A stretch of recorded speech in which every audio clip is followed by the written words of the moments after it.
Do you know what is called the bystander effect? It is when people don't help someone that needs help or is in danger because they assume somebody else around them is going to help out. And this is exactly what happened to Nayera Ashraf, an Egyptian lady that was attacked in broad daylight and then was stabbed continuously, and nobody moved in to do anything or to try to stop the attack until it was too late, when he eventually slit her throat, killing her. This is the case of Nayera Ashraf, how she died in the hands of a rejected shooter, and how £7 million was raised for his release.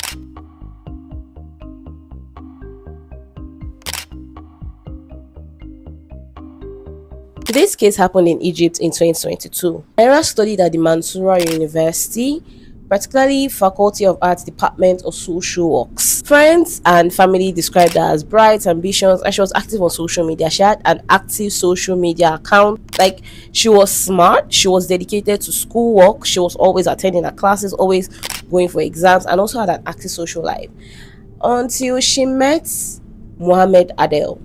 He was also a student of Mansoura Faculty of Arts. Met in 2020, and according to Nayera's mother, they met while they were doing a scientific project or a scientific research, and I think they were paired together. I'm not so sure, but they met during a project or doing a project. They exchanged contacts, became friends afterwards, and I'm sure Nayera did not think much of it. It's just another student, maybe somebody that she would make a friend along the line, and they went up with their life. But Mohammed did not think that way. Now let's talk about Mohamed Adel.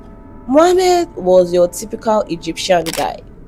Nothing too special about him. Classmates of Mohamed described him as quiet but obsessive. Now I'm going to talk about how his neighbors described him later in the video.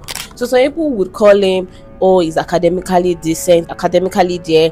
While some would say, this guy is socially awkward.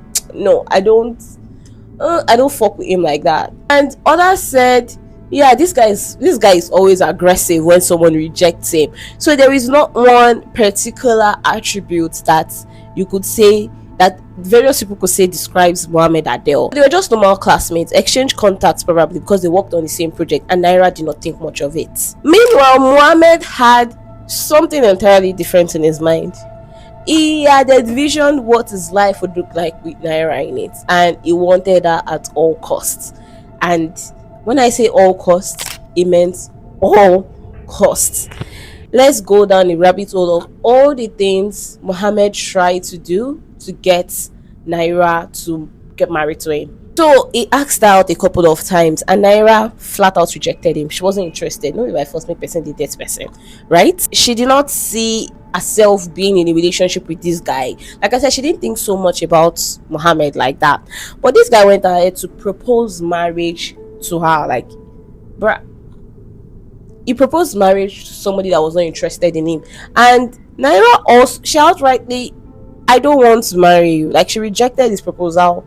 And this nigga did not back down. He kept on proposing. And what started as a normal show of affection, quote unquote affection, it began to turn into harassment. Before the harassment became intense, it started with WhatsApp messages, where we send WhatsApp messages to her and she would reject him and said no, she's not interested.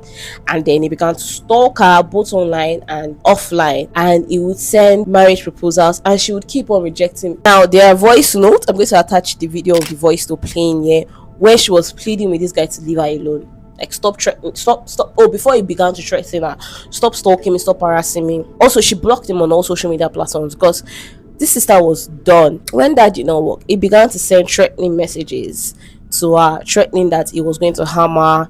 He literally threatened that he was going to slit her throat, and he began to stalk her physically. And she became very scared. She informed her parents about this. She informed her friends about this as well. Like, this nigga is not backing down. Not only did he threaten her, then he began to spread rumors about her online. He spread rumors that they were intimate or like they had sexual relations which never happened. Naira told her family and friends that she never slept with this guy, but he kept on pestering that yes, I slept with you. He kept on sending rumors about how she's an infidel. And if you know anything about Islam religion, virginity is something they hold as very virtuous. Spreading that rumor online is literally just smearing her name in red. Now, after the rumor spread online, he kept on threatening her. She began to fear for her life.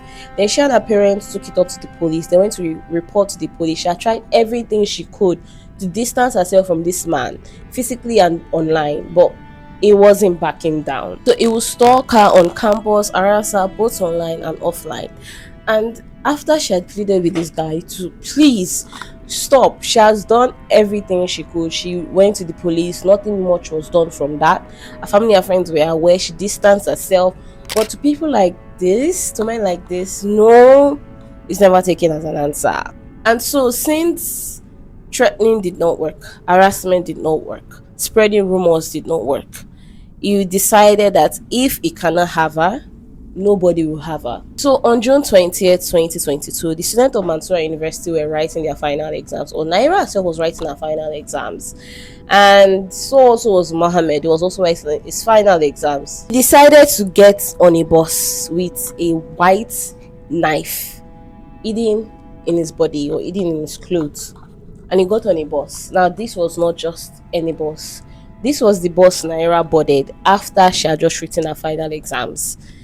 She was getting off this bus, and so was he. Mohammed also got out from the bus and followed her right in front of the university, and he attacked her and began to stab her multiple times. He stabbed her over and over again. At first, people around were wondering what was happening, and they saw what was happening, but nobody did anything. Nobody stepped in, because he had ample amount of time to stab her. And not just stab her, he also slit her throat, ensuring that she was actually dead and there was no chance of survival. Later on, witnesses around apprehended him after slitting her throat, and witnesses around saw how insane and how serious what was going on, because there was lots of blood. Witnesses finally apprehended him, but it was too late. Nayera had passed on. He had murdered Nayera in the middle of the street, right in front of our university, where lots of people were watching. There were witnesses there. There wasn't a security official there. She died from her injuries. Apart from the shocking murder itself, Nayera and her family faced major, large-scale harassment from Mohammed's supporters. Like, Mohammed gained supporters from the incident, and I'll tell you exactly why he gained supporters. Egypt is predominantly an Islamic country, and they practice Islamic values, beliefs, and just the religion in general. Both Nayera and Mohammed are Muslims, but Egypt is not one of those countries, just like Nigeria, where it is mandated for you to wear a hijab as a woman. And Nayera was one of the women that did not necessarily wear a hijab. Most of her TikTok videos, or most of the pictures you see of Nayera online, is without hijab, which is a personal preference. The fact that Nayera did not wear hijab, lots of people hated her already. Just for that fact, lots of people supported Mohammed. Remember the rumors that Mohammed spread earlier? Well, this made Mohammed get more supporters because of how Islam values virginity. The rumors that she had been previously engaged in sexual relations made people say that she deserved the murder that she had.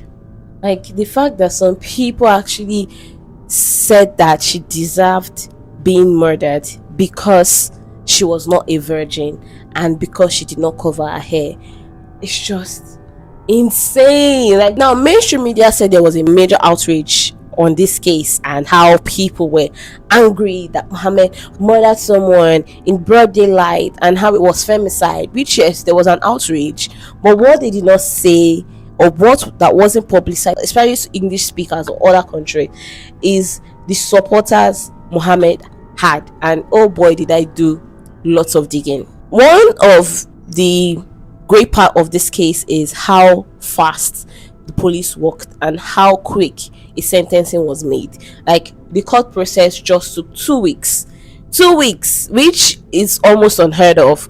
So this was such a huge landmark case that, oh my god, it took just 2 weeks for the court processing. But I'm going to tell you everything that happened within those 2 weeks. That is just outrightly insane. So Mohammed and his counsel's defense. Let's talk about the defense they used so as to justify murdering Nayera, which, oh my god, insane. So first, Mohammed confessed to stabbing her, but then he went ahead to say she caused it. She was the reason he stabbed her. He claimed that they were in a relationship and she had promised him marriage, which Naira's friends and family came out to say that that's a lie.